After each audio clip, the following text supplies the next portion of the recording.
Hey guys, Rob Shoecraft here with Restore Fitness. This is the too long didn't watch version of the video, which as you can see, I'm making this for good reason. It is very, very long. I do cover a huge amount of information. I don't ramble, or at least I do very little. If you watch my videos in the past, there are very few rants. It's all very structured. If you want to learn about just the basis of this program, this series that I'm creating, I cover the high level view in this video. I outline everything you're going to learn in this multi-part Zero to Burrito series. I go over the following tenets of the series. I'm going to put timestamps in the description to each one of these if you just want to jump around a little bit. Number one, first tenet. If you don't spend the same amount of time in the kitchen as you do in the gym, you don't get to complain about your results. Nutrition. Number two, if you don't get a good night's sleep, it can be just as damaging as a cheat day. In fact, it can often cause cheat days. I talk about sleep. Number three, cardio is great, but not necessarily for looking great. Okay, so cardio. Number four, most of your time in the gym should be spent getting stronger. Number five, make your movements look better and your body parts will follow. Little subheader is you can't spot treat fat. Number six, if you slouch, you look like a slouch. Number seven, that's posture by the way. Number seven, you don't really need to take supplements unless you do need to take supplements. And number eight, no pain, no gain is total nonsense. You train to get better, you don't train to get hurt. I also give you the details of my exercise habit course and how you can get it for free, no strings attached. You can hit that in the bottom, in the description rather. I make a couple diet recommendations if you want to get started right now, and you don't want to have to wait till the rest of the video series is finished. Look for those links in the description. Make sure you subscribe to this channel if you want to stay updated on this Zero to Burrito series and all my other fitness content. All right, guys, stay tuned. Thank you very much. Hey guys, let's get started. I want to first address the scenario, the setting back here rather. It's raining outside. I want to shoot this in my barn, but the rain's coming down on the roof and it's making a lot of noise and you won't be able to hear me. And honestly, it's just a setting and it just provides ambiance. Just pretend I got, a power rack back there and maybe some turf and maybe some dude sweating, throwing up in a bucket in the other corner. Right, just pretend that's all going on and it'll make it it'll make it feel more like a fitness video. Also, I got my mouse. I got a little teleprompter rigged up behind me. Again, if you're just watching this, if this is the first time you're watching one of my videos, this is now the second time I've used a script. And that's mainly because I have so much I want to cover, and I will go way off topic if I try to just fire from the hip. So that's what this is. And if I sound a little choppy, most of my videos, I'll have you know, are usually off the cuff and they're a little more natural, but it takes me longer to get to the point. Without further ado, let's get to the point. Before we launch into anything, I want you to keep your goal in mind. The thing we talked about in the last video. I didn't make that video because it's, in vogue to talk about the importance of goal setting. Everybody likes to talk about that. It's like you're supposed to talk about that. You're supposed to set goals because you're supposed to. But it's actually very critical that you do. This is kind of like the advice that your dad might give you when you're 16 years old. And you just look at him and think that he's just being an old idiot. And then, I love you, Dad. I never thought that about you. But and then when you're like 35, 37, my age, you look back and you're like, oh, yeah, I get what he was getting at now. So, I'm your dad, and you're a 16-year-old. Maybe you actually are 16. I'm old enough to be your dad. All right, I need you to listen to me, son or daughter. Go back, watch those goal videos. It is very important. And I originally planned, stepping on Xbox games, I originally planned to just jump straight from the goal video into nutrition, which is probably going to be the next video. But I think I need to back it up a little bit and give a more high-level overview of the plan here. I want to give you a glimpse of what we're going to focus on over the course of the next dozen or 2 or 3 dozen videos. I'm not sure exactly how I'm going to break them up. I know what I'm going to talk about. I just don't know the best way to break them up. So bear with me.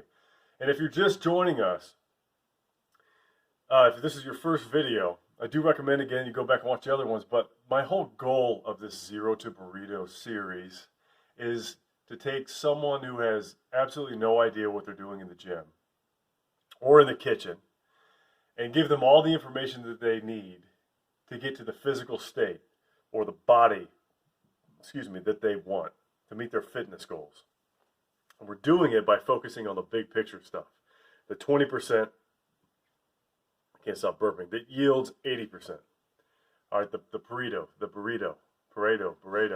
All right. But before I go into all that, I know that some of you are probably ready to just start today. You don't want to wait for the rest of the video series, and that's great. You don't necessarily want to be the kind of person who has to get a PhD before they get their first W-2. You know what I mean? So at the end of this video, I'm going to give you some instructions on how to get started if you're feeling like really antsy. And so look for the link in the description below for a timestamp marked Start Today, if you just want to jump into what you can do right now. All right, let's start with the meat and potatoes of Zero to Burrito. This is the high-level overview.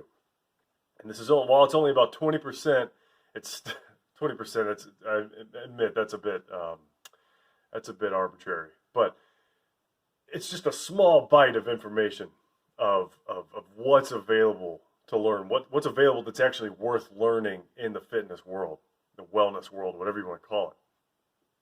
It's just 20%, or probably more like 5%, but it's a ton of information. And realistically, you could take the information I talk about in this video alone, just watching this video that you're watching now, and probably get the job done, regardless of what your fitness goals are. The rest of the series is mainly just details. But I decided to throw this less specific video into the mix before diving into the details. Because in my experience, most novices, most folks starting off just have no clue what they're doing. And it's not a shot at their intelligence. It's not a shot at your intelligence. It's not a shot at what my intelligence was when I started. You're just inexperienced. You're just probably misinformed. Like I said, I definitely was when I got into fitness. So let's do an old trope. If New York is where you are now, and LA is where you want to be, your vision, you need to look at a map before you hit the road. All right, you're gonna drive there. You also need to examine all the variables. Amenities like budget for food and gas, hotel, motel, Holiday Inn stays, reservations, stopping along the way, making sure your car is ready for the trip, getting an oil change, getting your tires rotated, all that crap. If we're operating from this analogy right now, when you ask people what they need to do to get in shape, they normally say something like, I need to eat right and exercise regularly. And that's a pretty good answer. When you take the conversation further, however, you kind of find out that the good answers stop there. It's akin to, how do I get from New York to LA? All right, well, I need to drive west regularly and fill up my car with gasoline. That's about the equivalent to, I need to eat right and exercise regularly. Drive west, fill up my car with gasoline. That's correct. Please elaborate, though. How do you get from New York to LA, specifically? Well, I know that I need to have plenty of gloves in my glove department. And since we're in the U.S., I think I need to drive on the left side of the road. And I don't necessarily have a whole lot of money for gas. So I'm pretty sure there's a button on my dashboard that I can press and it'll just kind of like fill it up for me. So I'm probably going to spend most of my food and gas budget on finding that button. And then I think my car needs to be orange and white sometimes and red other times, just depending on who sees me driving it. All right, those are obviously not wise words on how to get from New York to LA, but they're no less ignorant than the following quotes that I've heard people say personally about getting in shape. Now, mind you, these are all people who I know. All three of these quotes came from three different people who are college educated, well-established professionals in their respective fields. All right, first quote. I only sleep around 5 hours a night, but my pre-workout has everything in it. What's protein? Like spaghetti? I love that one. You can tell that these are real because I'm actually laughing for real, because I'm remembering these people saying it. I'm not going to give names. And then the one that everybody says, I need some ab exercises to get rid of all this. All right? I'm not making fun of these people. A lot of them are legitimately smarter than I am. And I've heard many variations of the same misguided quotes way more than I wish I have. And I know I'm just going to keep hearing them. And selfishly, I'm doing, part of the reason I'm doing this video series is because I want to stop hearing stuff like this just a little bit less, okay? So I want to just point people to this and be like, this is the truth, or at least as much as I know it is. All right. The point is, ignorance is the norm. It's not the exception. Why is that? Well, you could say that the system, whatever that is, the machine, has failed us terribly. I could blame the media. I could blame corruption in research. And to a large extent, I would be correct. I'd be hitting the nail on the head there. But when you really get down to it, the problem, I think, is that people just want results. And they don't want to know, I'm not saying they don't want to work for them, but they don't want to know, a lot of people don't want to work for them, by the way, but they don't want to know how to get them. They don't want to know how to get the results. Many folks just flat out refuse to know, which is why I have to keep telling people that you can't shrink your waistline doing crunches. The hows and the whys are not important to them. It might not be important to you right now, I understand. And I'm going to rant here for a second. We will actually get to the blueprint, the overview of the series, but context is everything. And this rant will set the context. That's my intention anyway. I'll put a timestamp in the description if you really want to just skip over all this crap to where we actually start. I realize I'm an enabler. I'm part of the problem. But check that description. Get to the point. It'll be called Get to the Point. Just, by the way, something I've read many times in my video comments. I'm doing it right now, okay? All right, here's my rant. Up until recently, I felt the same way. As a personal trainer, people, my clients, they don't have to know how to get in shape if they have me. You know, I thought I provide a service as a personal trainer. I try to make like a white glove service, do everything for them, set up things, just walk them through everything. I track things for them a lot of the time. Listen, I would love for my clients to want to know the ins and outs of how I program workouts for them, the exercise selection, why I make the diet and sleep recommendations that I do. But I felt that it's not their job to know. My mechanic doesn't give me the hows and whys of the work he just did on my car. If he did that for everybody, if he really got into the details, he wouldn't have any customers. Or he'd have like 2 customers and they would probably work there. But for years in my personal training experience, it has been like this. Whenever somebody says, I don't care why, just tell me what to do. I just nod my head, I smile, I do as I'm told, and I'm grateful to have them as clients, and I'm grateful to collect the paycheck. But I watch my soul die. I can't help but look back at my high school teachers, the ones that like really cared. Poor bastards. I just blew them off, and they probably just resigned to the old I can't win them all adage, And I've discussed this I guess predicament you could call it, with a doctor friend of mine a few months ago. I've actually since had the same discussion with a lot of healthcare professionals. And it went something like this, again, paraphrasing. But this is me talking. What do you do, doctor friend, to get your patients to care about their health beyond just scheduling a doctor's appointment? I tried everything when I started. You just have to accept that 95% of people don't want to hear what you have to say. They just want to get better. It's those 5% that do listen who actually put it into practice and make those lasting changes. Again, I'm paraphrasing. He doesn't talk like Tony Robbins. All right. Now, two things I want to note. One, these are not hard statistics, the 95%, the 5%. They're just my buddy's estimations. But like I said, I've heard the same thing from other personal trainers, other healthcare workers. And on one hand, it's really depressing. 95% of people don't really care. Whether or not that's accurate, it's still probably really high. And on the other hand though, you get those 5%. How do I get more people into that classification? The ones who, I'm Edward James Almos in this case, right? Stand and deliver. And I want to get Lou Diamond Phillips to start studying calculus because I know he's capable of it. And I know that when he does, he's going to put himself through college and he's going to get rid of his hairnet. Actually, he should keep the hairnet. I don't know why he ever got rid of that. It was pretty cool. And he's going to be a man of values and all that stuff, right?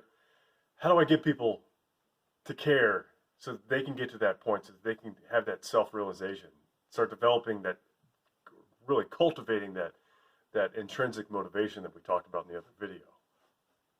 And we've already established that you do care about your fitness goals. When you did in that last video, that 7-question identify your motivation exercise.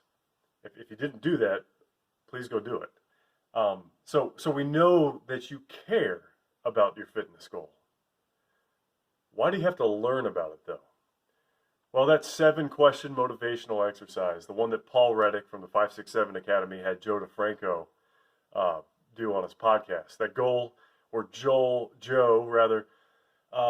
he said his goal was to get 1 million podcast subscribers a month.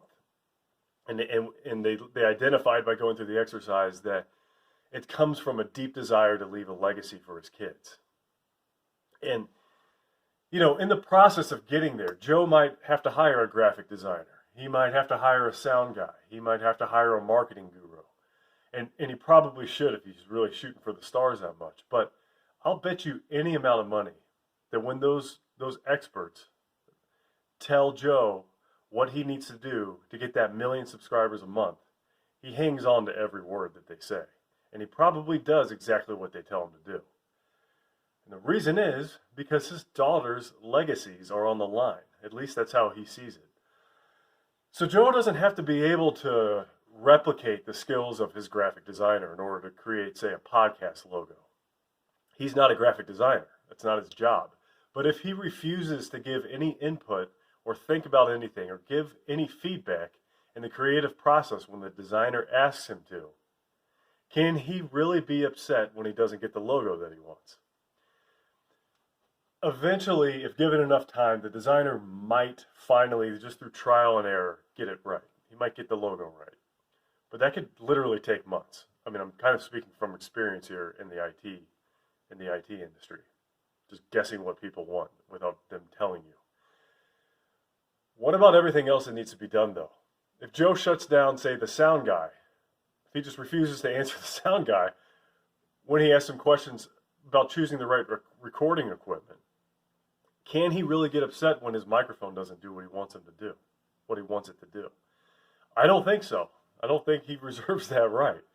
And at this rate, he will be lucky to record a single podcast. You can forget about the 1 million monthly subscribers. You do not need to know as much as your personal trainer. It's quite possible that you could if you wanted to, but you don't have to. You don't need to know as much as your nutritionist. You don't need to know as much as your doctor in order to reach your health goals. But you do need to play a role in the process, or it will never happen. And if it really means as much to you as the source of your motivation suggests, you will get over whatever that resistance is, and you will learn something. And you'll start taking accountability for your own body. My goal in this video series is to give you that knowledge. Give you the knowledge that if you want to be, you could be effectively your own personal trainer. Remember, you only need about 20% to yield 80% results. If you still want to hire a trainer or a coach, that's great. I really think it is. There's a lot of value there. But just know that it doesn't get you off the hook. I'm not going to drive from New York to LA for you. I will walk with you every inch of the road, and I'm happy to do it, but you're the one that's going to drive. So let's begin the overview. Let's get to the point. I'll start with a few quips. We'll call these the tenets of zero to burrito. By the way, improving any one of these by themselves will probably make a big difference, but if you do them all, you're going to compound your progress at a very incredible rate. So, number one, if you don't spend the same amount of time in the kitchen as you do in the gym, you do not get to complain about your results. Number two, not getting a good night's sleep can be just as damaging as a cheat day. In fact, it's often the cause of a cheat day. Three, cardio is great, but it's not necessarily for looking good. Not necessarily great for looking good. Most of your time, number four, most of your time in the gym should be spent getting stronger. Number five, make your movements look better and your body parts will follow. And as a subheader, you can't spot treat fat. Six, if you slouch, you look like a slouch. Seven, you don't really need to take any supplements unless you do need to take supplements. And eight, no pain, no gain is total nonsense. If you train to get better, you don't train to get hurt.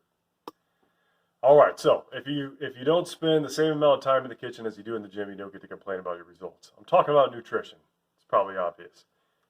Diet is my answer, usually, to the following questions. How much cardio do I need to lose weight? Diet. What are the best exercises to get rid of my spare tire, my bat wings, my turkey neck? Diet. What are the best exercises to get a six-pack? Diet. How often should I do squats if I want to put on muscle? Diet. I don't have the energy to make it through my workouts. What kind of training split should I do? Diet. I can't gain weight, and I eat so much. Diet. I know what you're saying, or what I know I've heard people say. It's not my diet. I've tried everything. Yes, it is. And no, you probably haven't, at least not for long enough. And I hate it. I hate giving that answer. And I hate hearing that answer even more. But diet is everything. You can't outrun your mouth. You probably heard that. But you can outmouth your run. What does that mean? Well, you can't outrun your mouth. What do I mean? You could work out hard every day, and you'll likely never reach your goals if your diet sucks. Are there exceptions? Yes. Of course there are exceptions. There are exceptions to everything. Superior genetics, freakishly high activity level, those could be exceptions. But for 99% of people, myself included, body composition goals, building shape and muscle and tone and losing fat and etc., those cannot be addressed without a proper diet. I've had some people come up to me in the gym, just actively dripping buckets of sweat, and they ask, they say, Rob, I bust my butt in here every day. I'm not losing any weight. And I could vouch for these people. I've seen them work harder on a regular basis than I have in my entire life. They're in great shape, like condition-wise, but they're frustrated because they don't look the part. Of course, my answer is, what's your diet look like? Again, I feel like a slime ball when I ask that, but it is necessary. They'll answer one of two ways. They'll either say, number one, oh, my diet sucks. I know I need to do something about it. And then, I don't usually say this, but I'm thinking, not to be a dick, but why are we having this conversation if you know the answer? Or number two, they'll say, my diet's fine.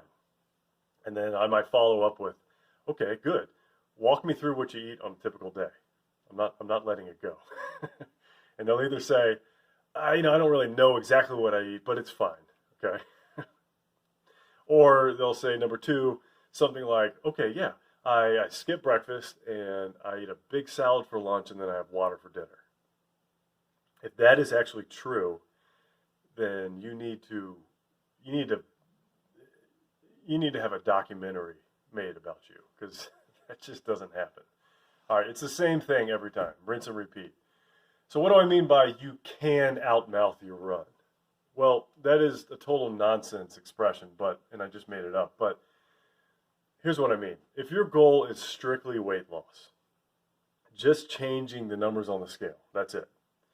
You could be a total couch potato. You could literally do nothing all day physically and still meet your weight loss goal if you eat accordingly.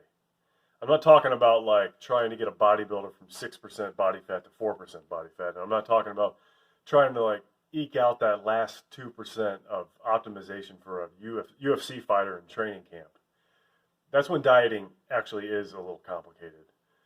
But I'm talking about the rest of us. It doesn't have to be complicated. The good news is the further away you are from your goal, the more out of shape you are basically, the fatter you are, if I could speak frankly, the less you have to do to make progress in the right direction. For a lot of people, just cutting like Coca-Cola consumption from 3 cans a day down to 3 cans a week will probably knock 10 pounds off in short order. But they will eventually stall in their progress, and they'll need to make another change. And then they'll stall again, and they'll need to make another change, and so on and so on. The closer you get to whatever perfection is in your eyes in terms of what your goals are, the more complicated it needs to get, or at least the more you have to kind of stick and move with it. You have to adapt. But again, it doesn't really have to be that complicated. It's usually just a consistency issue. There are typically a few non-negotiable facets, and I'll just tell you what those are right now with your diet. Don't eat sugar, eat lots of protein, eat lots of vegetables. And really, if you just do one of those things, you'll probably go a long way. They tend to naturally build on each other. Now, I'm not a dietitian, so I'm not going to tell you specifically what to eat. I'm not legally qualified or really, frankly, knowledgeable enough, but I will share my perspective on what I think is a sound, sustainable diet strategy in the next video. And again, if you're anxious to get started now, and you don't want to wait on me, check the timestamp in the bottom in the description marked Start Today. Okay, moving on. Not getting a good night's sleep can be just as damaging as a cheat day. It's often the cause of a cheat day. Okay? Sleep. If diet isn't my answer, and yes, I just lied, sometimes it's not diet, sleep's my answer. Sleep is when your body, it does all sorts of things. It does stuff that we don't even know about. But it repairs the damage of the day. It heals you. So anything you do in the weight room, it's got to be repaired when you sleep. And it's when you process learning, new skills, new movements, new words from books. This video, I hope, it all happens when you're sleeping. Without it, you don't fully recover. You will eventually bomb out completely in your progress. You'll backslide and you'll probably get hurt. Without good sleep, those things will happen. Now, some of you might be thinking, some of you more shallow individuals, and I understand this, but you might be thinking, I don't really care so much about getting hurt. I just want to be skinny, right? Well, without adequate sleep, your metabolism is going to slow dramatically. More exercise will not fix this. Eating better probably won't even fix this. Even if eating better could fix this, you'll have a serious uphill battle since sleep deprivation makes your body crave things like simple carbohydrates. So not only will you be storing more food away as fat, you'll be eating a lot more crap as well. So you'll be shooting yourself in the foot twice. If you don't prioritize sleep, you pretty much just cut your whole freaking leg off, and you unfortunately still weigh the same afterward. So for most people, the sweet spot for sleep is about 7 to 8 hours a night. Not 7 to 8, 7 to 8. And no, unfortunately, you cannot catch up on sleep. You can't sleep 3 hours one night and then 11 the next. It does help a little bit, but you never completely recover from it. So if you did the math right, you probably came to this conclusion. Not getting adequate sleep will not only plump you up, but it can shave years off of your life. Now, I'm not a sleep expert, but but I have read a few good books on the subject. I'll link to I'll link to at least one of them below, and I'll point you to some resources that will help you out if you want to learn more. And what I plan to do with this video series is show you some things that'll help you fall asleep better and have deeper sleep. See, sleep personally has been a major struggle for me my entire life, getting to sleep, and I'm really looking forward to sharing with you some things that have helped me personally. Let's move on to the next thing, the next quip. Cardio is great, but not necessarily great for looking good. We hit on this earlier with the whole you can't outrun your mouth thing. The suggestion to do more cardio in an effort to lose weight is so wrought with misinformation that I need to keep drilling it. You don't need to do cardio to get shredded. In fact, too much can actually work against your body composition goals. I heard Jeff Cavaliere from Athlean X. If you don't know him, he has one of the most popular YouTube channels. Might have the #1 fitness channel on YouTube. I think he actually does. And I do like his stuff, by the way, just in case you're wondering. But I heard him on a podcast a while back, and he was asked how often he does cardio. And Jeff, if you haven't seen him, is super diced. I mean, he's very, very lean. If I had to guess, he's probably 6 or 7% body fat. And he said, and I'm paraphrasing from memory, I'll link to the podcast below if you want to actually hear him say it. But he said he needs to do more cardio because it's good for him. But he said he might actually do cardio once, maybe twice a week. And by the way, when the follow-up question was asked how he stays so lean, I'll give you a guess. It's diet. All right. He said that he has a cheat meal once per year. He said on his birthday he eats carrot cake. Freaking hate that guy. If you want to look like Jeff Cavaliere and eat whatever you want, you're going to have to figure out a way to have more birthdays, I guess. So let's go ahead and establish what cardio is. Some people use it interchangeably with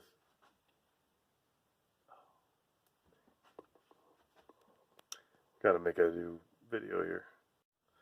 Sorry, video cut out. Okay, let's establish what cardio is. Some people use it interchangeably with conditioning.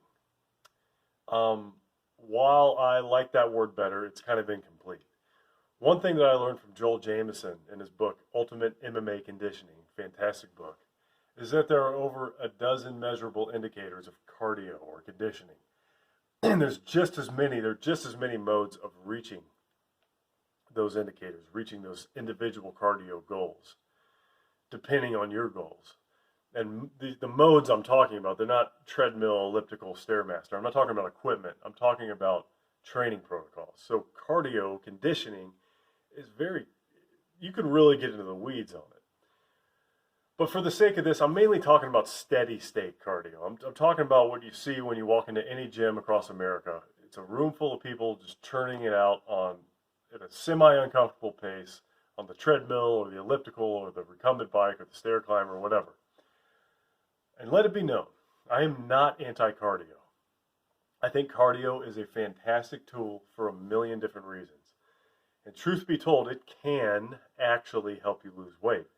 I would never deter someone who just loves to run or walk or freaking, heaven forbid, jog. I love jogging. I never deter them to stop doing that, as long as it's not hurting them anyway. Losing my voice here. Hang on, let me get some water. A lot of talking. Do it because I love you. All right, cardio. Like I said, you can lose weight from cardio. It typically burns more calories than resistance training, regardless of what kind of cardio you're doing. Steady state, high interval training, whatever.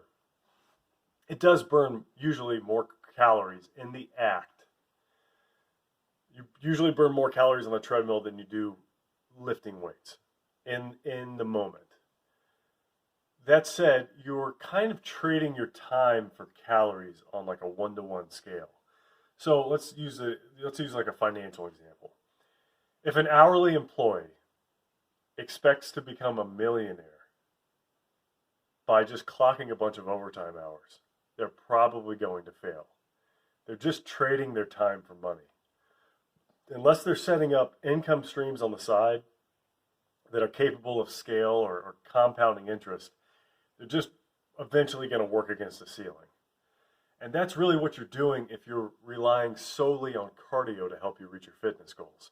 Even if your fitness goal is specific to performance and endurance sports like triathlons or marathons or whatever, diet, sleep, and resistance training still need to play a major role.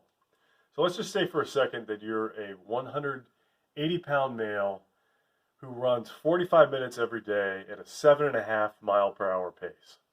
And we all probably know somebody like this. You might be somebody like this. And kudos to you for your discipline. That sounds absolutely terrible for me. You may burn about 700 calories every time you run those 45-minute sessions at that pace, which sounds like a lot, and it actually is kind of a lot.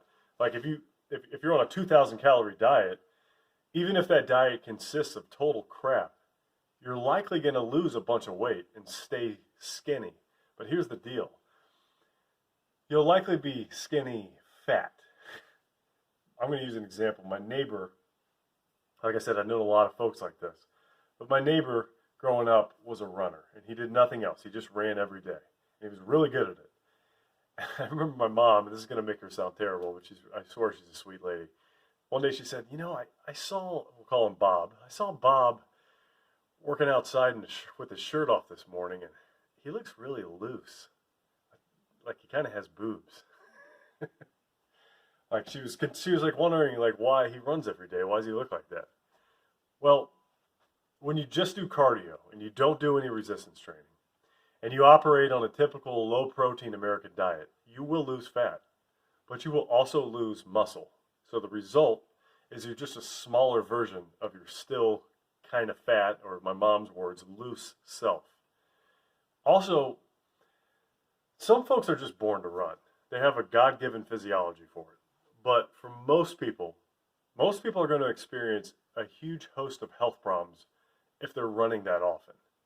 In the end, they're going to quit running because of a knee injury. And they'll be fatter than they ever were because they've lost all their muscle when they lost all their weight. And now their metabolism is in the gutter. And I'm not even going to mention all the hormone imbalances. So they're kind of stuck with, again, now they're not skinny fat, they're just fat. And thirdly, most people just don't make it to the point where they're able to run for 45 minutes at a 7.5 mile per hour pace. They either get hurt along the way or they just quit because it sucks and they hate it. In other words, this example of a person who lost a ton of weight doing cardio probably won't even apply to you, even if you wanted to. And I can honestly talk forever about this subject, but I'm not going to. If you want to know more from a guy about the subject who knows a lot more about the subject, I recommend Ben Greenfield, his book Beyond Training. I like that book a lot. He goes into a ton of detail on this and a ton of detail on a ton of other stuff as well. Ton's my favorite word. Check it out. Now, I said you should do cardio. I think I said this. I'm saying it now. You should do cardio because it's good for you. Let me check my time. I got to get on a call in 20 minutes. All right. You should do cardio because it's good for you. You burn fat through your diet and sleep and resistance training, which I'll discuss in a moment. The good stuff about cardio is it makes your heart work better. And your heart's pretty important. When your heart works better, your blood gets to where it needs to be more efficiently and more effectively. And when your blood's pumping well, you recover faster and you could do more. All ships tend to rise when your cardio is solid. And the good news about that is cardio, specifically your aerobic system, it's easy to train. Of all your body's energy systems, your aerobic system, your oxygen burning system, if you will, it takes the least effort and it's the easiest to maximize in the shortest amount of time. And we'll discuss that a little bit more in the series, but if you really want to know more about that, like I said, check out Ben Greenfield's book, Beyond Training, and Joel Jamison's book, Ultimate MMA Conditioning. Really, just you could just follow those guys. They give a lot of free information out. But those 2 books will give you just about everything you ever want to know on the subject. So let's move on to the next point. Most of your time in the gym should be spent getting stronger. We're talking about resistance training here. Lifting weights, calisthenics, doing push-ups, that sort of thing. I've hinted at this a lot already, but getting stronger should be the cornerstone of your training efforts, regardless of what your goals are. I have worked with several athletes in the past 5 years since I've been training, but most of my experience has come from working with what you'd call the general public. People that don't necessarily have athletic goals, so to speak, at least on the field. Nearly everyone who I've worked with wants some kind of body composition change. Getting trim, ripped, toned, shredded, jacked, shapely, defined, getting hotter, looking better naked. Whatever you want to call it, it all means the same thing. Or they want to look better naked, or I should say, they want to be able to perform better. They want to be able to run faster, jump higher, go on a hike with their spouse, carry in the groceries by themselves. They want to play with their grandkids, all that stuff. All that very important stuff. Strength is the engine for every goal that I just listed, and then some. And yes, you can be too strong for your sport. For instance, you're getting diminishing returns in the gym on your ROI, on your investment of training in the gym. But really, if you've reached that level, I can almost guarantee you that you're not watching a video series on how to get in shape. You're already there. So why do you need to get stronger to look better naked? It is kind of an indirect correlation, but in order to look good naked by 21st century standards anyway, you need to have muscle. And generally, you need to have a lower body fat percentage. Not super low, but it needs to be probably lower than what it is now. And like I said, that's mainly achieved through diet and adequate sleep. But in the simplest terms, if you want to build muscle, you need to get stronger. Again, I'm assuming that you're hitting all the right amounts of foods. You're hitting the right amounts of foods, of the right foods, and you're recovering properly through sleep. I know I keep saying that, but it's way too often ignored or forgotten, so I'm going to keep saying it. But since not everybody has like an accurate body fat scanner to keep track of progress, I don't even think such a thing actually exists. That's another topic. But because people don't have these sophisticated ways of tracking their body fat at home, the easiest way to tell if you're building muscle is to measure changes in your strength. Charles Poliquin, rest in peace, used to say that every time you add 10 pounds to your 6 rep max in the front squat, you put on a pound of muscle in your legs. Now, you might not know who Charles Poliquin is, or was rather. You might not know what a front squat is, or how to determine your 6 rep max, and you will. But here's the takeaway. Get stronger, build muscle. Build muscle, look better naked. Real quickly, I want to address just a couple exceptions to that. You don't always build muscle when you get stronger. On one end, in the very beginning of your training, most strength gains are neurological. You get stronger in a movement because that movement is a skill and you're in the process of learning how to do it more efficiently. So this is kind of a wacky example, but if your goal is to get calluses on your fingertips for some reason, I might tell you to get better at guitar. And when you're starting out, it's going to take you longer for the calluses to develop than it is for you to notice quick improvements in your guitar playing. So for those first few weeks, your guitar skills might not be a great indicator of your callus growth. Just like strength might not be a great indicator of your muscle growth when you're starting off, very early stages. At more advanced levels, say of like strength sports or really hardcore enthusiasts, power lifters, Olympic weightlifters, strongmen, etc., or physique sports like bodybuilding, you'll start to experience these diminishing returns. And depending on what your goals are, you'll need to adjust accordingly. But again, this probably isn't your problem right now. For now, just getting stronger is going to build more muscle. Just know that. And by the way, it is extremely common to gain weight in your first few weeks, maybe even months of consistent training, even if you're eating right. I don't want you to freak out about that. It's probably muscle. It really does proportionally weigh more than fat does. So if the scale is freaking you out, just step off of it for a while and start looking at something like your belt holes, the holes in your belt instead. You should be getting more of them. You're more than likely not getting fatter just because you weigh a little more. I remember one of my first clients, after a couple months of training, she said to me, "Hey Rob, you know, I've gained 3 pounds since I started coming here and training with you." And I asked her, I tried to be calm, but really I was like, crap. But I asked her, "Well, how do your clothes fit?" She said, "Well, loose, actually. I've lost 4 inches." I said, "So are we okay then?" And she said, yeah, I guess we are. And yes, she was getting stronger. So that point, I think, illustrates what I'm trying. That story illustrates what I'm trying to make. The point I'm trying to make. Falling apart, guys. We got a little bit of ways to go. Stay with me. Weight loss after resistance training will work itself out in the long run. Again, like I said in the first video, just focus on hitting your workouts. Just focus on prepping your meals and getting a good night's sleep, and it will all work out. And one more thing about body composition. When you make resistance training or getting stronger your priority, you are investing in a venture that will gain interest. Remember when I said that cardio for weight loss is on par with working an hourly job and expecting to get rich? Well, building muscle is on par with investing in like a mutual fund or an income property. It may take a little while to develop that source of income, but once you have it, it starts paying in dividends.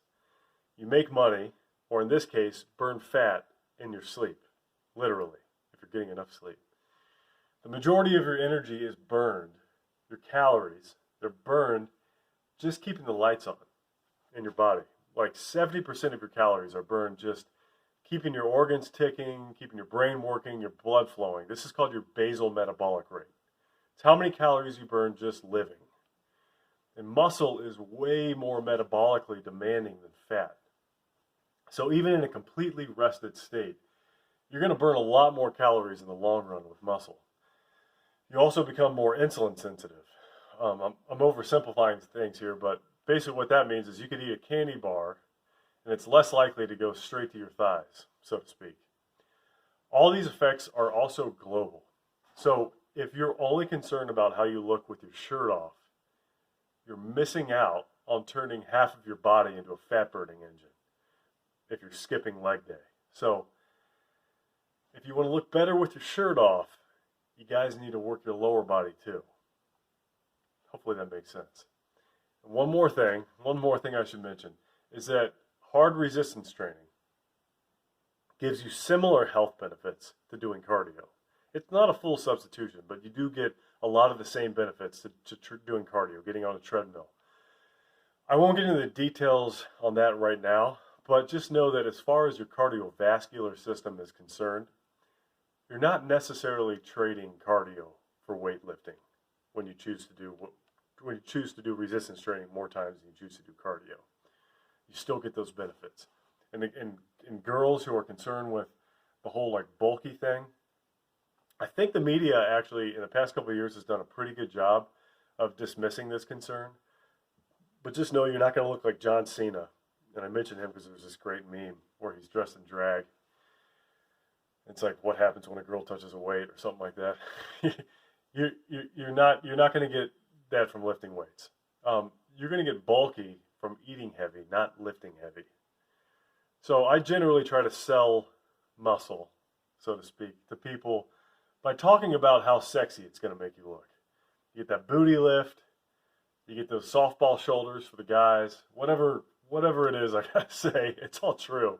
But the real gold can only be appreciated when you experience it. And that gold I'm talking about, I'll give you an example.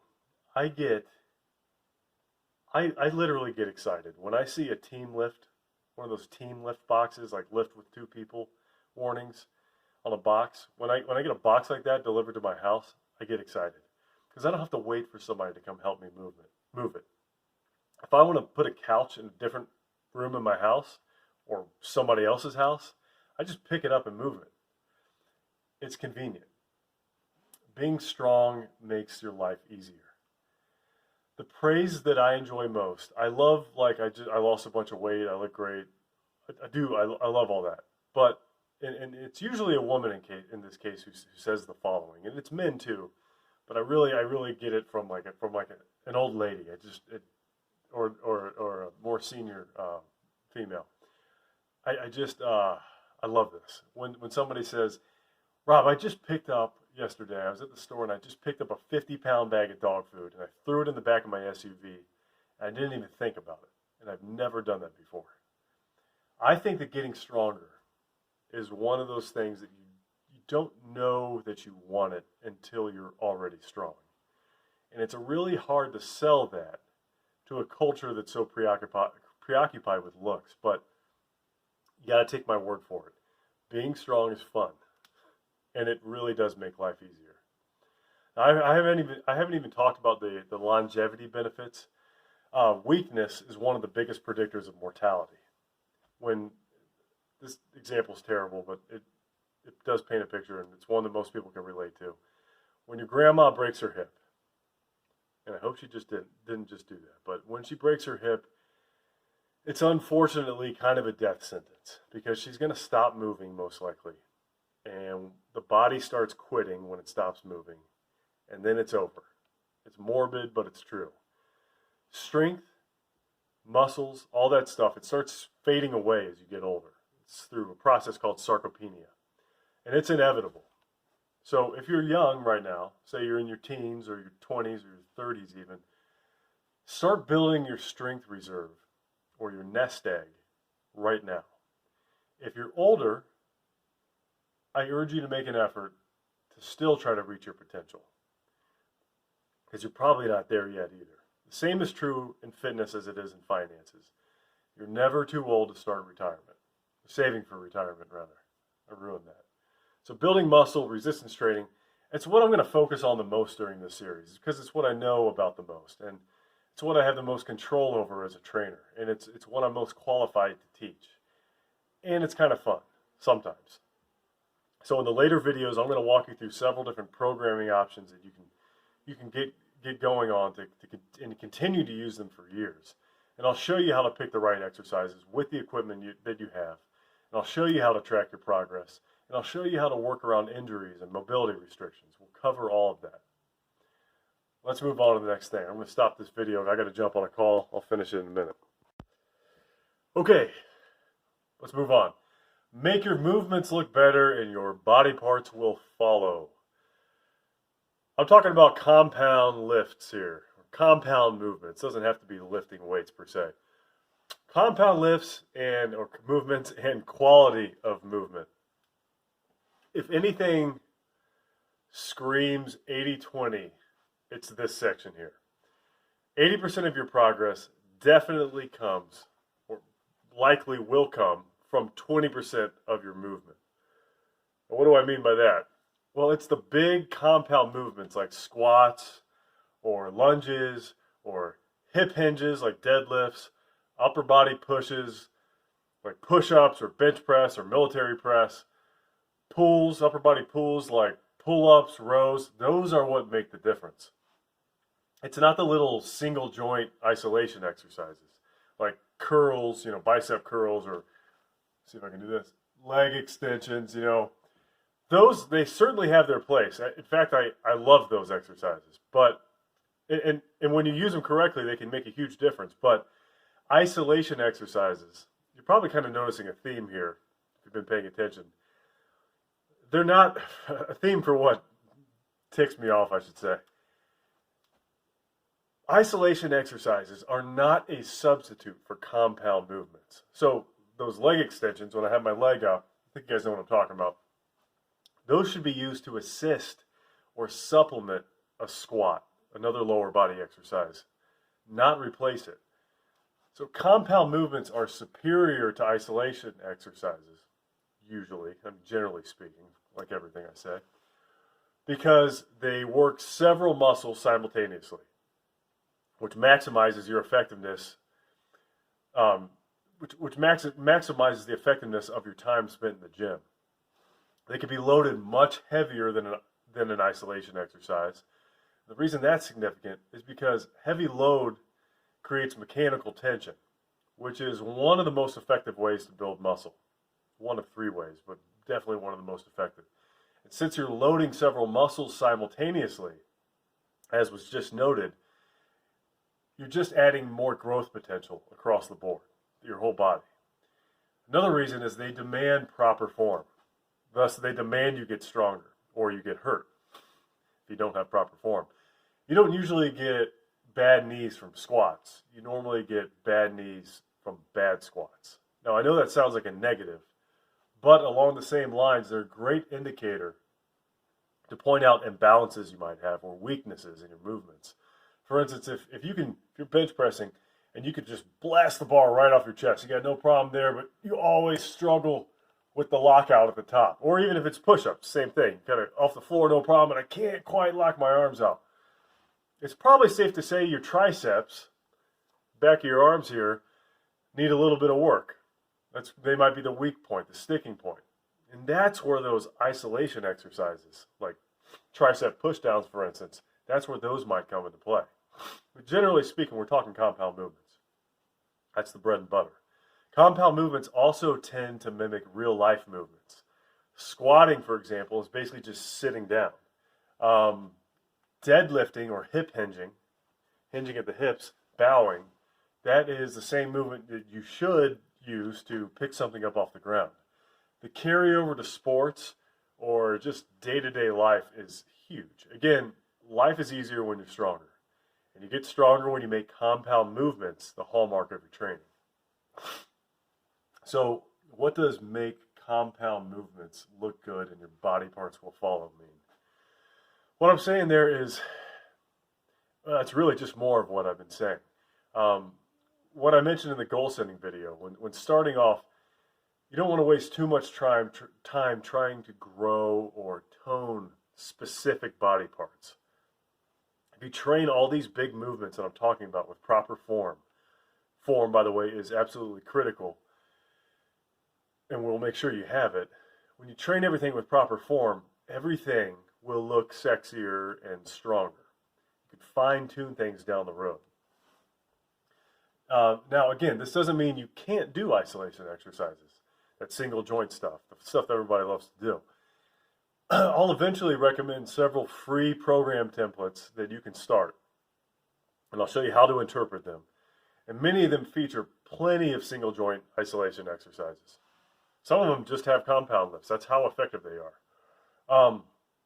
But Brett Contreras, for instance, he's known as like the glute guy in the industry. But I don't even know if he really embraces that, but that's what he's called. He has a program called Strong Curves. And it's kind of geared toward women, but men could certainly do it too. And that focuses a lot on building butt muscles. Now, I know that's, I just said not to do that, but that's kind of the way he wrote the program. The thing is, the big hitters of the program are still the compound movements, like presses and deadlifts and rows. He just happens to add a couple extra things in there to kind of help you, adding some extra volume to the butt and the side butt exercises. So that's an example of a program that we'll probably talk about that you could do, that anybody could do, and it features compound exercises as the mainstay, but it also kind of sprinkles in these isolation exercises as well. So you could win on the best of both worlds. In a few weeks, I'm going to start to work on a sub-series of videos that'll walk you through how to squat how to do push-ups, bench press, all that stuff. And my goal is to do it in such a way that it will allow anyone, regardless of their age or their training age, in other words, how long they've been working out, or their injury history, to do them. So stay tuned for that. Subscribe to this channel if you haven't already. All right, next item. I'm going to make sure I'm not being a hypocrite here. Next item. If you slouch, you look like a slouch. I'm talking about posture. Posture, excuse me a moment. It's my Bell, I don't know how to say that, Aldi brand LaCroix. I love LaCroix. I don't know how you feel about it. I got a friend who said it tastes like if your body, if your leg falling asleep had a flavor, that's what it would be. I thought that was pretty cool. All right, anyways, posture. Posture is probably the most overlooked, I would say sinfully overlooked elements of fitness. The quickest way to look thinner and or increase your bust size and or increase your shoulder girth is to fix your posture. I did a half-hearted experiment a little while ago. I actually made a video on it. I'll try to remember the link to that.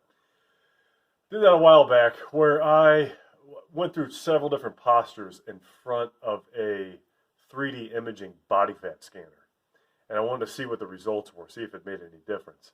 And they made a lot bigger difference than I even thought they would. And again, this was just something I kind of threw together in my bedroom on a weekend. It wasn't, peer reviewed or anything, but still, it was very, very interesting.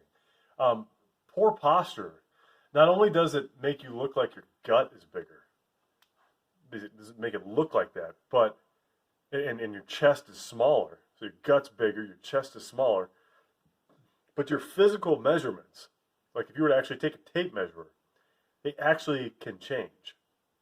So what I'm saying is you can lose 2 inches off your waistline just by standing up straight. That's what those results show. They do everything by measuring different body parts. That's how the software works. And with different postures, namely like anterior pelvic tilt, posterior pelvic tilt, we'll talk about those. They literally made my stomach have a larger measurement and my chest have a smaller measurement. It's very interesting. Of course, looks are not the primary reason to fix your posture. Poor posture tells a very detailed story of what you need to work on. For example, I want you to look down right now. Let me back up here a second. I want you to look down, and I'm going to have to let go of this mouse. I'm going to back up. Look down. If you're standing like this, where the back of your hands are facing forward, and not like this, where your thumbs are pointed forward. If you're standing like that, which is very, very, very, very common, there's a pretty good chance that you have, at least to a degree, rounded shoulders. Okay, you're doing a little bit of this or maybe a lot of this. Okay, if you have rounded shoulders, you also probably have a weak upper back. And you probably have super tight through here. You're probably super tight through here. And it probably hurts, if you've bench pressed before, it probably hurts when you bench press. That'd be my wager. There's also a decent chance that your neck juts forward like that.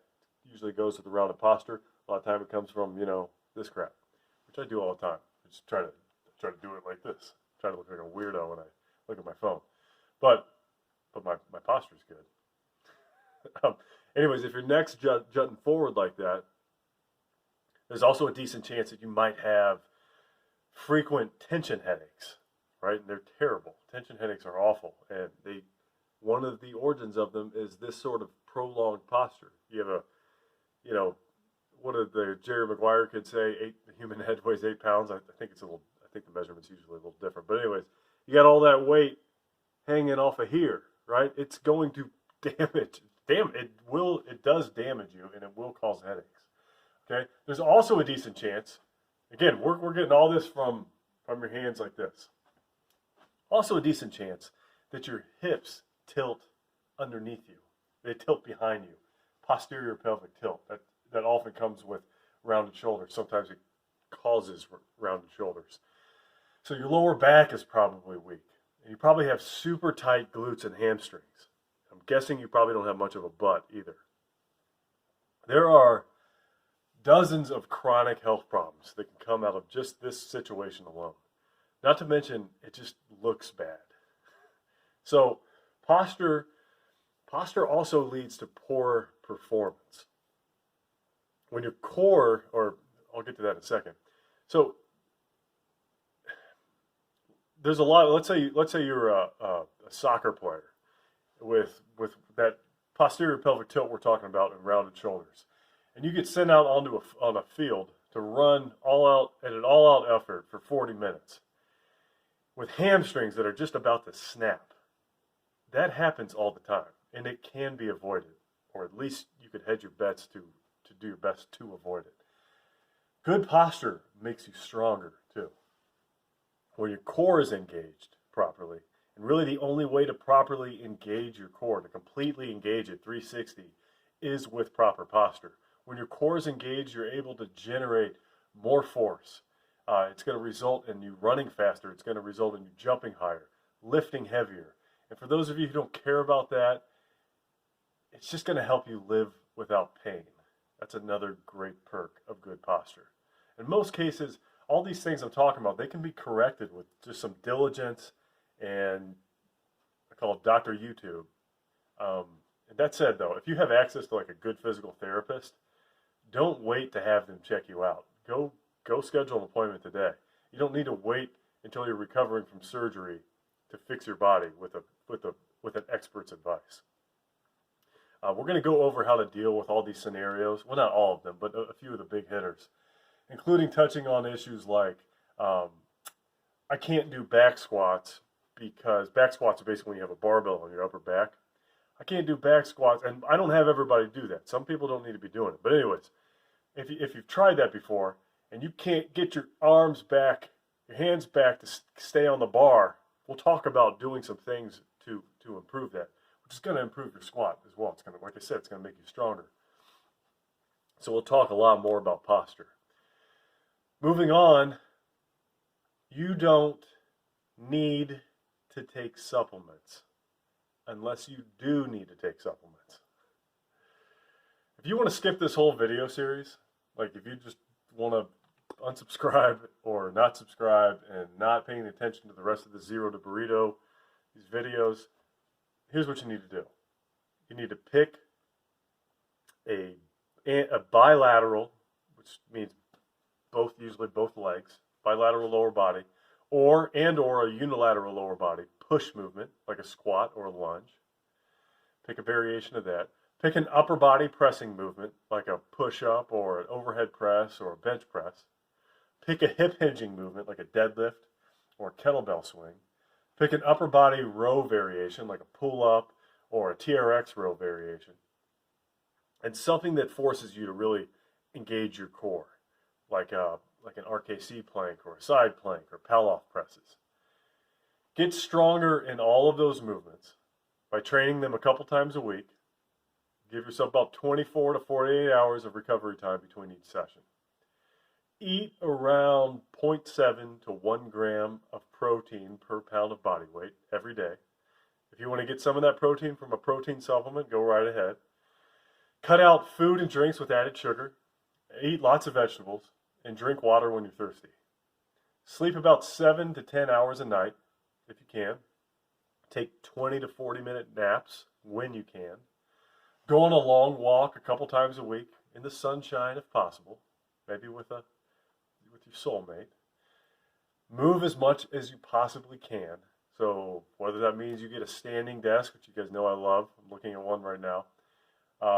Go dancing more often, study a martial art, take the stairs, all that stuff. Move as much as you can. If you have some aches and pains, Google exercise and stretches to fix them, or hire a professional and make sure you do what they tell you to do. And every few days, if you're feeling frisky, go bust out a few short sprints up the hill or on a bike. You can even throw in a couple 5 to 10 minute high intensity, HIIT circuits, if that's your thing. If you do all that, you will be in the best shape of your life. I can guarantee that. But you notice I did not say, this was not my list. Do 500 crunches a day, load up, I was feeling like a jerk when I wrote this. Load up twice your body weight on a barbell, get underneath it and push your knees forward half an inch 10 times. Bench press every other day and max out every time. Do every bicep curl variation that you could think of. Do burpees until you puke at least 3 times a week so you can eat whatever you want. Also, make sure you have more on the bar than the guy next to you. And die a slow death on the treadmill before breakfast. And lastly, most importantly, take creatine, NO2, pre-workout, and any other supplement that you can afford. You know what? Even if you can't afford it, it's worth it. Shinier, the better. I'm obviously having a little fun there. Most people, they don't need to take supplements. At least not what normally comes to mind when you think of supplements. Just in the case of cardio or crunches or virtually any exercise for that matter, I'm not against supplements. I'm not even against steroids in proper context. There are some very well-researched, generally safe supplements on the market that can make a marginal difference in looks and performance. But what I can't stand is the tendency for everyone to have to, they want to substitute these things for the big picture stuff, the stuff that's going to make is going to make the big difference. If you quote, I'll quote Stan Everding, who, Everding, not Everding, I'm thinking of, what's that guy's name? Humperdinck. Anyways, Stan Everding, who's a man who knows what he's talking about. Just take my word for it. Look him up. He said, if you take creatine religiously and only sleep 5 hours a night, you're a effing idiot, an Everding idiot. I love that quote. I do think it's true. I will not call you that, but I will think that. I take creatine, by the way. It's such a small part of my formula, though. I'll put it like this. If my diet just completely goes to hell for a couple weeks, and I keep taking creatine, I will get fatter, and I will perform worse in the gym. And it's happened. I have let my diet get pretty bad in the past. If, however, my diet's locked in, and I run out of creatine for a week, I have to remind myself a week later after that I need to order it again. It's relatively harmless, and creatine can increase lean tissue mass and improve performance, but the improvements are fractional. And I'm getting to a point now where for me the fractions kind of matter. That's why I take it. I didn't need to take creatine when I started working out. I really didn't need to take anything. And you probably don't either. You got to focus on the stuff that's actually going to make a noticeable difference, like the stuff we've talked about. There are some supplements you might want to consider taking now. I'll just go through a quick list. Fish oil. If you don't already eat a bunch of fatty fish on a regular basis, you might want to take fish oil. Protein supplements like whey isolate or hemp, or there's a number of different legitimate protein supplements out there. If you have trouble getting all of your protein from whole foods, the more protein you get from whole foods, the better. There's a lot of reasons for that, but take my word for it. Vitamin D3 and possibly K2 for absorption if you don't play outside enough or live close to the equator. Take zinc if you get sick. There's a lot of different magnesium flavors, we'll say, if you cramp often or you get constipated often. You could take melatonin if you're jet lagged. Take iron if you have anemia. Black coffee and raw honey if you need a boost before you go to the gym. If you don't like coffee, just take caffeine pills. Jessie Spano is a lightweight. She doesn't know. Don't worry about her being so excited. Caffeine pills, anyways, caffeine's great. Just don't take it too close before bedtime or that'll violate your sleep. But anyways, you guys see what I'm getting at. If you're deficient in something and you struggle to get it naturally, by all means, do a little homework, find out what supplements you need to take. But if you're trying to get in shape and you haven't been doing everything else that we've talked about for at least a year, you're completely wasting your time and money. Anyone who tells you otherwise, they either want something from you or they're just trying to make themselves feel better for making stupid decisions. All right, finally, last point. No pain, no gain is rubbish. It's nonsense. If it hurts, stop doing it. I'll keep this last point kind of short. We've already been together for quite some time this morning/afternoon/evening. I appreciate you sticking around.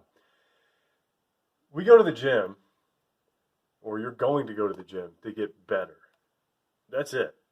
Okay? Exercise, it's often very uncomfortable. And there are many times when you have to push yourself. It's all about gas.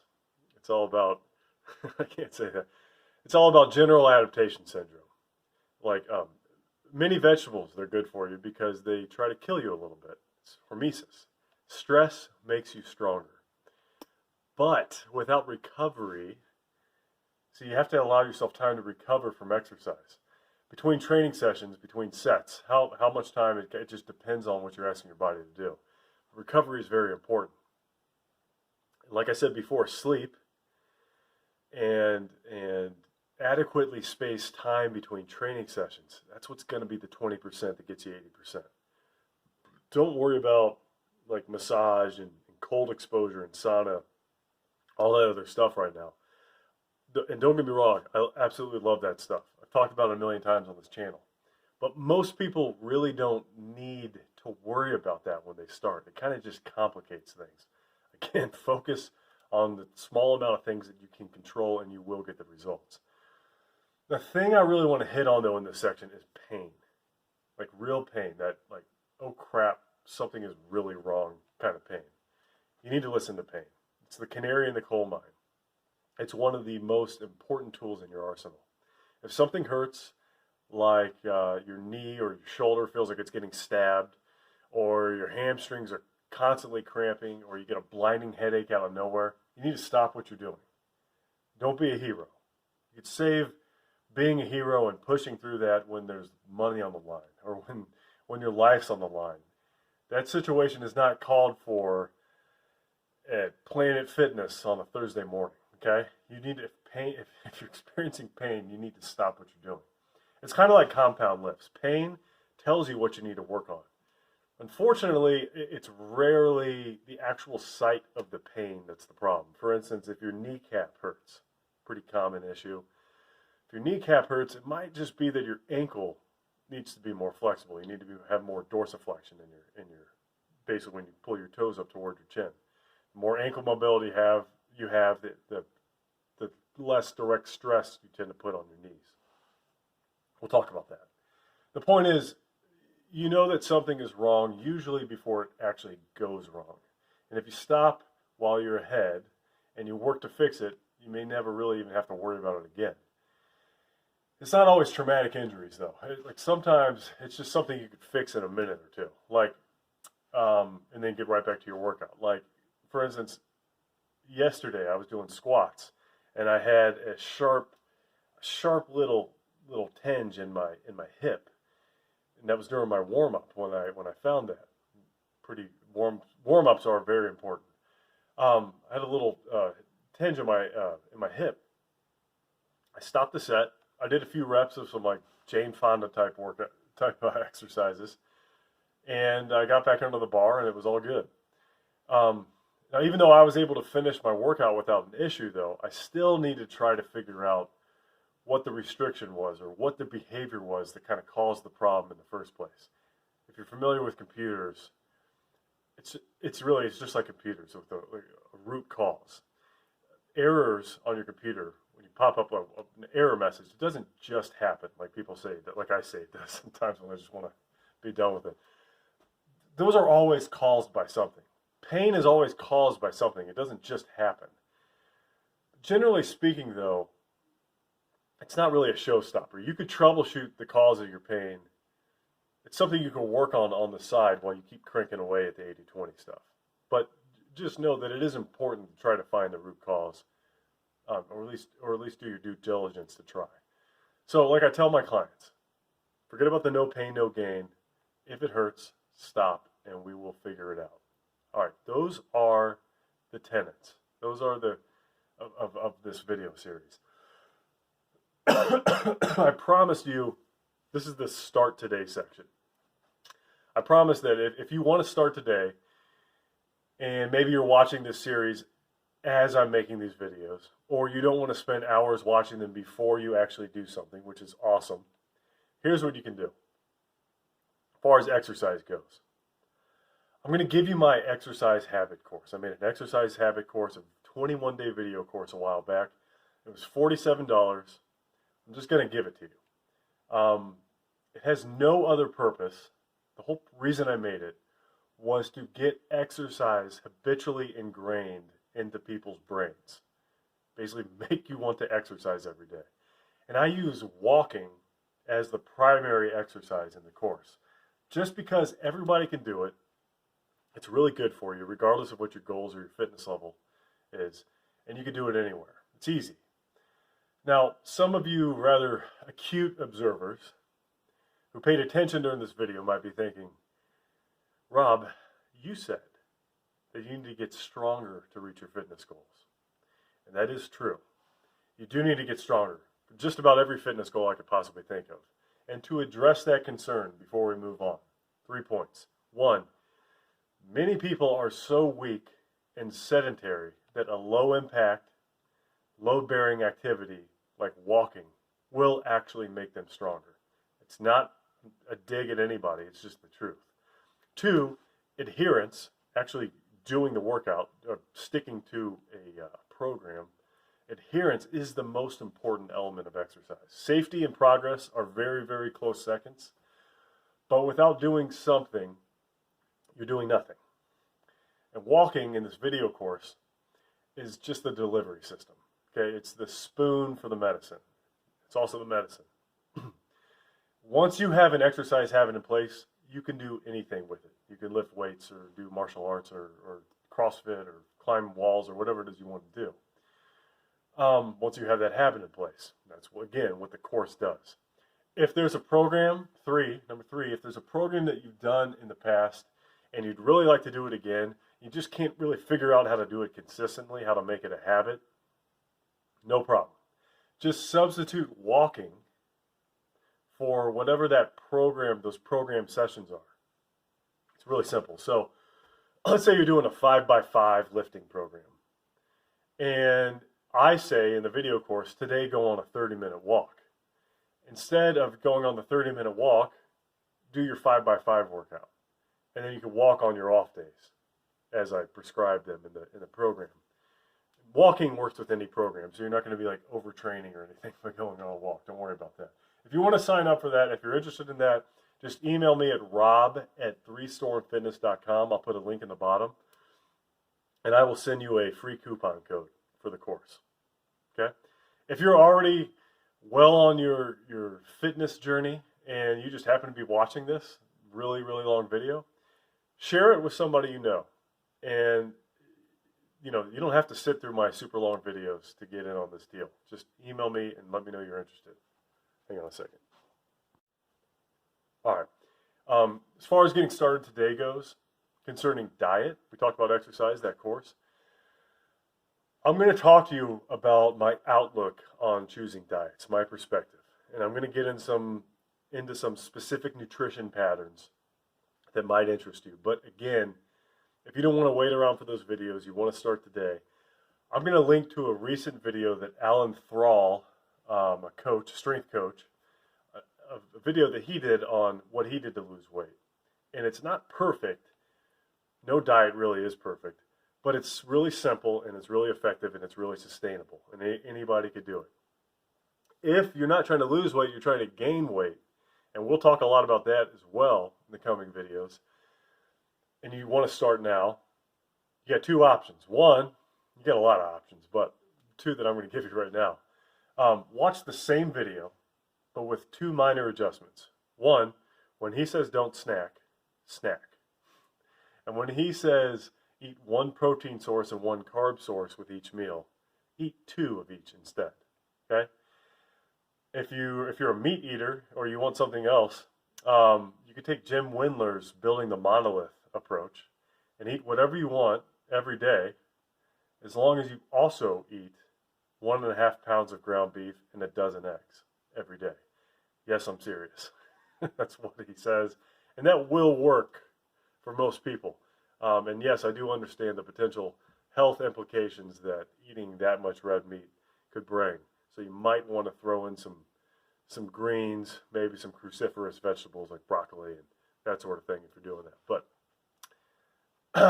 you'll gain weight. I pretty much guarantee that. All right, guys, that's it for today. Please subscribe to this channel if you haven't, so you can keep up with the series and all my other content that I have on this channel. Please like the video if you learned something. And if you have questions, ask me. Check out the link in the description for all the book references and video references and research references I made. And let me know if you want that exercise habit course. Email me. Hit me up at that link, and I will hook you up. Guys, thank you so much. The other videos will probably not be this long. I just wanted to cover a whole lot. This is the longest video I've had, and that's saying something for me. All right, guys, take care. Thank you very, very much for watching. Hugs and kisses. XO.